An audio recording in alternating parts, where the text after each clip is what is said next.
नमस्कार। देख रहे हैं फाइनल पोस्ट। अभी हम बैठे हुए हैं कलेक्ट्रेट मोतिहारी में, श्रम विभाग में। श्रम अधीक्षक साहब का कार्यालय है और आप देख रहे होंगे हमारे बगल में है। और आज जो मैं आपको बताने जा रहा हूँ वो बाल श्रम पे बताने जा रहा हूँ। काफ़ी अभी मतलब पूरे बिहार में समझिए तो एक मुहिम चल रहा है बाल श्रमिक के ऊपर। क्या होता है कि उनके जिस समय पढ़ाई का और इसका उम्र होता है उस समय उनको काम करने के लिए भेज दिया जाता है और उसका फ़ायदा उठा के दुकानदार या जहाँ भी वो काम करने जाते हैं बिल्कुल कम मानदेय देकर, पैसा देकर उनसे काम लिया जाता है। और उसको छुड़ाने के लिए सर काफ़ी बहुत दिन से आप देख रहे होंगे कि लगातार सर लगे हुए हैं अलग अलग प्रखंडों में। और आज जो है ढाका से 2 लड़कों को सर लाए हैं यहाँ पे और वो उसका पूरा डिटेल आज जानते हैं सर से कैसे काम करें। सर सबसे पहले तो स्वागत है आपका भाई। धन्यवाद, बताइए। सर आज जो 2 लड़के को लाए हैं वो किस अवस्था में कहाँ था और कहाँ से आप छुड़ा के लाए सर?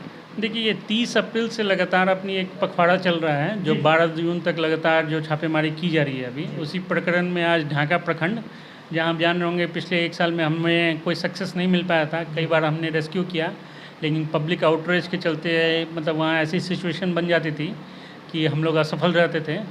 आज हमने बहुत ही मतलब तकनीकी रूप से इस पूरे प्लानिंग को किया था कि ज़्यादा मतलब शोर हंगामा हो उससे पहले ही हम अपना काम करके निकल जाएं।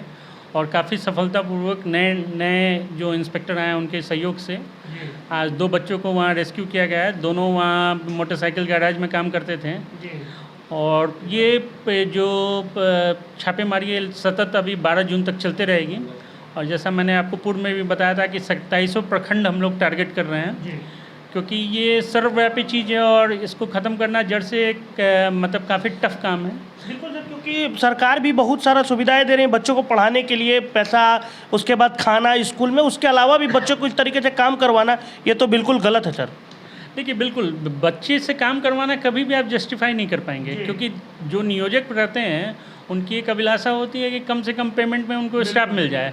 अब बच्चों को पेमेंट करके 2000-3000 में वो काम करवा लेते हैं, तो इसका कोई जस्टिफिकेशन नहीं है। बहुत लोग से आप सुनेंगे कि अनाथ है, गरीब है, तो मेरा ये मानना है कि अगर आप उतना मानवाधिकार के बारे में सोच रहे हैं तो क्यों ना उसको अडेप्ट कर लें और उसको पढ़ा दें। बिल्कुल। तो ये तरीका देना कि बच्चे अनाथ हैं, मतलब उनके परिवार में कोई नहीं है, माँ बाप नहीं है, तो सरकार की बहुत सारी योजनाएं चल रही हैं। आप जैसे परवरिश योजना है जो अनाथ होते हैं उनके लिए। हमारे यहाँ जो भी बच्चे रेस्क्यू होते हैं उनके माता पिता को हम लोग नॉन कैश कंपोनेंट के अंतर्गत विभिन्न योजनाओं से आच्छादित करते हैं।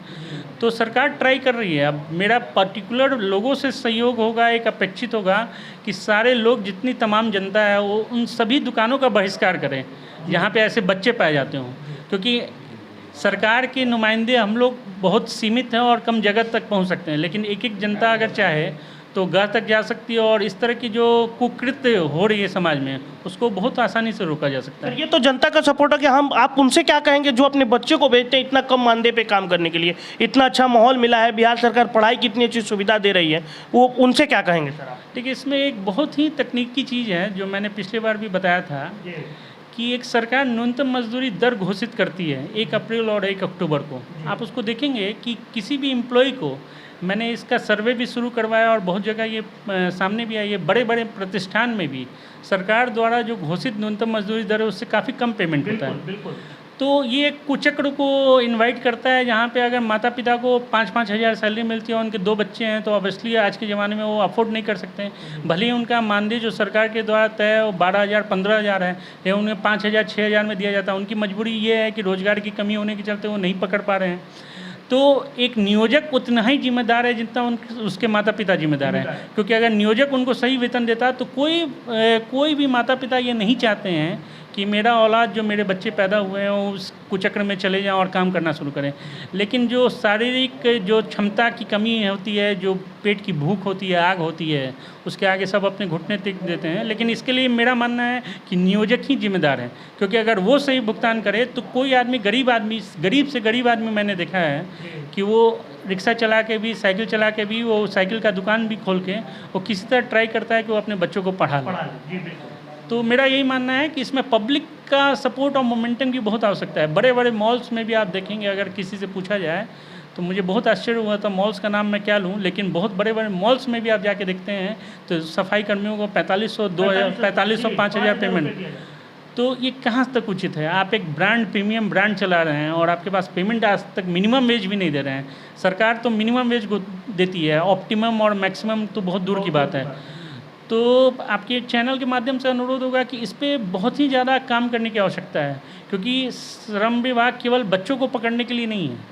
हमारा काम बस बच्चों को पकड़ना, विमुक्त कराना नहीं है। विमुक्ति के बाद पुनर्वासन भी हमारी जवाबदेही है और उसके लिए हम लोग सदैव तत्पर रहते हैं। अभी तक पूर्वी चंपारण से जितने बच्चे विमुक्त हुए हैं वित्तीय वर्ष 22-23 के, उनके सबका जो वित्तीय राशि मिलती है उसको मैंने दिलवा दिया है।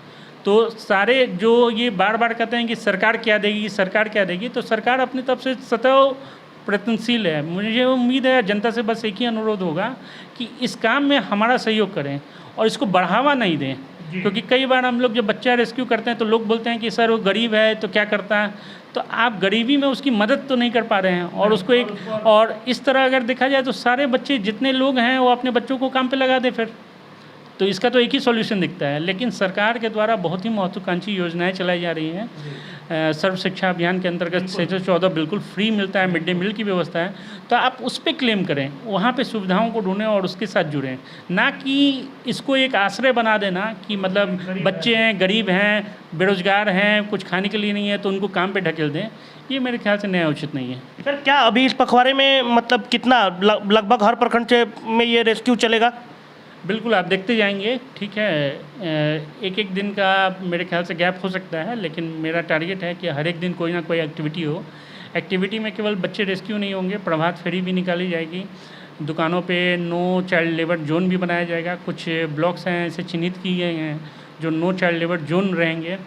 कुछ डिटरेंट एक्शंस भी होंगे, FIRs भी ज़्यादा से ज़्यादा किए जाएंगे ताकि लोग इसके बारे में थोड़ा अपने आप को मतलब डरे भी, और डरने के साथ साथ जागरूकता भी फैलाई जाएगी बड़े स्तर पे। जागरूकता के लिए आपके चैनल के माध्यम से तो होगा ही, और अन्य मीडिया के भी माध्यम से हम लोग शनिवार को एक रथ भी रवाना कर रहे हैं यहाँ से जागरूकता अभियान के अंतर्गत, जो इसका प्रचार प्रसार करेगा।